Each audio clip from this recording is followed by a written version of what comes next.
बीवी शॉपिंग करके घर आई तो शौहर ने दरवाजा खोला।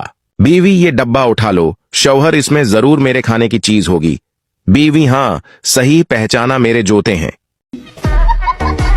बाबा जी फरमाते हैं कि हमारे नमूने खाने से पहले हाथ नहीं धोते और खाने के बाद जरूर धोते हैं ताकि मोबाइल को दाग ना लगे। अच्छी भली गोल रोटी बन जाती है, लेकिन पता नहीं क्यों तुम्हें पर जाकर फाल्ज का अटीक हो जाता है उसे। और अगर ईद पर ईद ही नहीं देनी तो फिर ईद पर ईद मुबारक का मैसेज भी ना करना।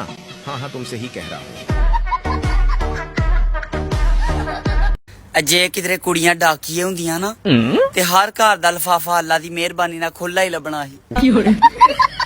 इन्हां सारियां दे खत पढ़ पढ़ दसना ही। तेनू पता शबाना दे बंदे ने तलाक भेजी आ परसों। शबाना ने अजे कोई रिप्लाई नहीं कीता ओनू।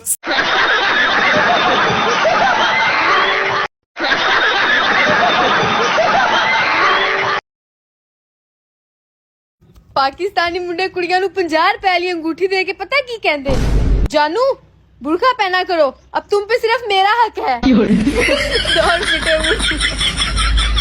बाबा जी, अगर बेबी खूबसूरत हो, गोरी चटी, पढ़ी लिखी हो, शोहर का एहतराम करती हो और शोहर की तमाम बातें मानने वाली हो और शोहर से झगड़ा भी ना करिए, ऐसी बीवी को क्या कहते हैं? बाबा जी, पत्र ऐसी बीवी को वहम कहते हैं।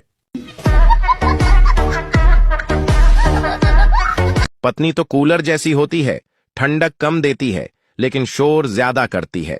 वहीं पति स्प्लिट ऐसी की तरह होता है, बाहर चाहे जितना भी शोर मचाए लेकिन घर के अंदर एकदम शांत रहता है। ਹੋਰ ਭਾਈ ਐਤ ਕੀ ਇੱਥੇ ਕੀ ਕਰਨਾ? ਉਹੀ ਜੋ ਪਿਛਲੀ ਵਾਰੀ ਕੀਤਾ ਸੀ। ਕੱਟਾ ਨਹੀਂ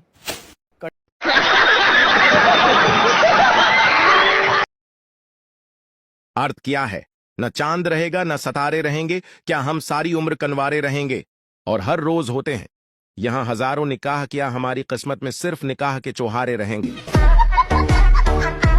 मेरे दोस्त, दो तरह की लड़कियों के पीछे मत भागो। एक तो वो जिनके पीछे मैं हूं क्योंकि वो तुमसे कभी नहीं पटेंगी, और दूसरी वो जिनके पीछे मैं नहीं हूं क्योंकि वो मुझसे नहीं पटी तो तुमसे क्या पटेंगी।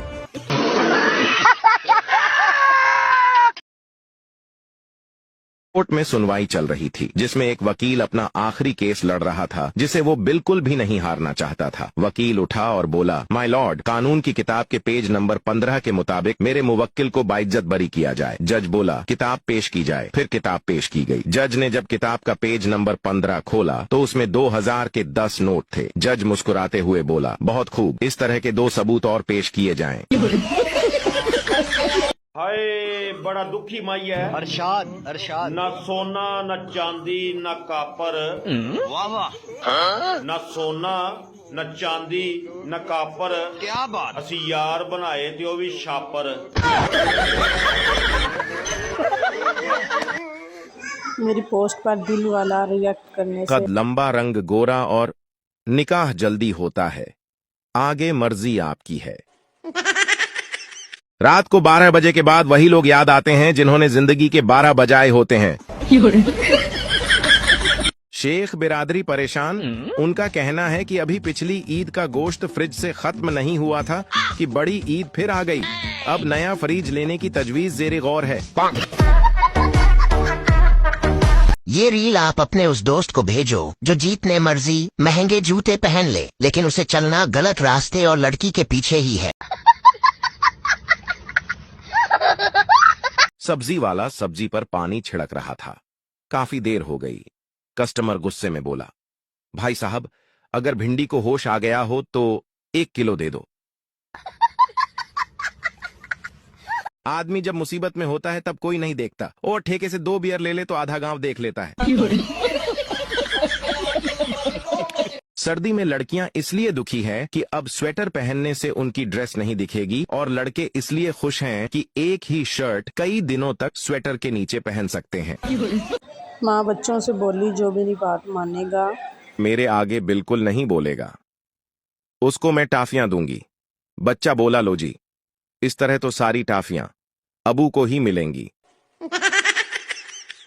जिंदगी में भगवान और डॉक्टर से कभी पंगा मत लेना, क्योंकि भगवान नाराज हो तो डॉक्टर के पास भेज देते हैं और डॉक्टर नाराज हो तो भगवान के पास भेज देते हैं।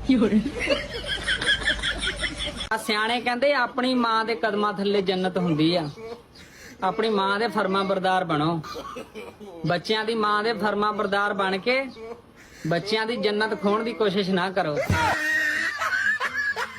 आज मेरे एक दोस्त ने कॉल करके मुझे बहुत गाली दी, बस इसलिए कि 2 साल पहले उसको मैंने बोला था लड़की अच्छी है शादी कर ले। मैंने हफ्ते को साग बनाया और उसको अच्छा सा तड़का लगा कि अपने हस्बैंड को पेश किया। उन्हें बहुत पसंद दिया। उन्होंने कहा वाह जबरदस्त। यही साग मैंने इतवार वाले दिन फिर बनाया, उनको तड़का लगा कि पेश किया। उन्होंने बहुत शौक से खाया और कहा जबरदस्त। इसी तरह पेड़ को भी जब उसे तड़का लगा के हस्बैंड के सामने पेश किया, बड़े खुश हुए। उन्होंने बहुत शौक से खाया। ये ही साग जब मंगल को मैंने उनको तड़का लगा के पेश किया तो उन्हें बहुत गुस्सा आया। उन्होंने साग उठाकर दीवार पर दे मारा।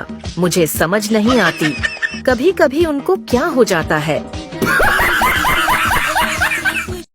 ਲੋਕੀ ਦਿਨ ਬ ਦਿਨ ਤਰੱਕੀ ਕਰੀ ਜਾ ਰਹੇ ਨੇ ਤੇ ਸਾਡੇ ਕੋਲ ਜਿਹੜਾ ਅਗਲਾ 1000-1500 ਵੀ ਲੱਗ ਗਿਆ। बचपन में स्कूल जाते समय 1 रुपए मिलता था। कसम से आज हजारों भी मिल जाए तो वो खुशी चेहरे पर नहीं आती। मैं जब 10 साल तक सोचता रहा कि कब मिलेंगी आजादी इस जेल से, फिर पता चला वो स्कूल नहीं, वो वक्त था।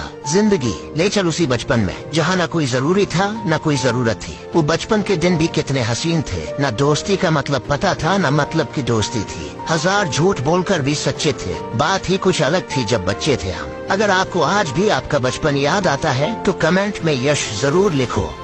शराबी कितना ही अनपढ़ क्यों ना हो, क्वार्टर के 3 पैग ऐसे बनाता है जैसे कि बहुत बड़ा वैज्ञानिक है। दोस्त की शादी में इतना नागिन डांस किया कि दोस्त का बाप भी पूछ बैठा बेटा शादी होने देगा या नागमणि लेकर ही मानेगा। कब्रिस्तान के आगे 2 व्यक्ति बात कर रहे थे। कितने आराम से सो रहे हैं ये लोग। उतने में एक मुर्दा खड़ा हो गया और बोला क्यों नहीं सोएंगे, जान दे के जगह ली है। भारतीय बीवी 1 घंटे तक पति को लेक्चर देने के बाद बोलती है मैंने तो इनको अब बोलना ही छोड़ दिया। चीन में बच्चे का नाम रखने के लिए स्टील का बर्तन जमीन पर पटका जाता है, फिर उसमें से जो आवाज आती है वो नाम रखा जाता है, जैसे टंग, टांग, टुन, छिन्न, छुन्न, चांग।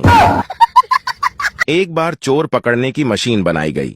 अमेरिका में एक दिन में 15 चोर पकड़े गए। रूस में 20, चाइना में 30 और इंडिया में 1 घंटे में मशीन।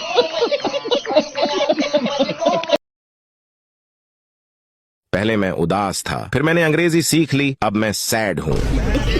टीचर बोला तुम क्लास में सो क्यों रहे हो? पप्पू बोला आपकी आवाज बहुत मीठी है, सुनकर नींद आ गई। टीचर बोला तो बाकी बच्चों को क्यों नींद नहीं आ रही है? पप्पू बोला क्योंकि वो आपको सुन ही नहीं रहे हैं।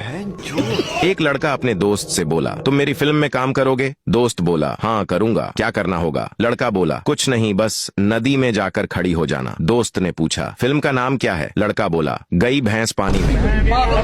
भैंस अपनी दुख भरी कहानी सुनते हुए कहता है बच्चा जब थोड़ा बड़ा होता है दूध मेरा पीता है, वो भी बोर्नविटा डाल डालकर। और निबंध लिखने के लिए गाय, हाथी या कुत्ते क्यों? अगर बच्चा लिख नहीं पाता तो बोलते हैं काला अक्षर भैंस। बराबर तो क्या दूसरे जानवर पोस्ट ग्रेजुएट हैं? यदि कोई गलती करे तो लोग कहते हैं कि गई भैंस पानी में, बाकी के जानवर क्या कोका कोला में जाते हैं? कोई न सुने तो कहते हैं भैंस के आगे बीन बजाना, बाकी के आगे क्या लता मंगेशकर का गाना बजाते हैं।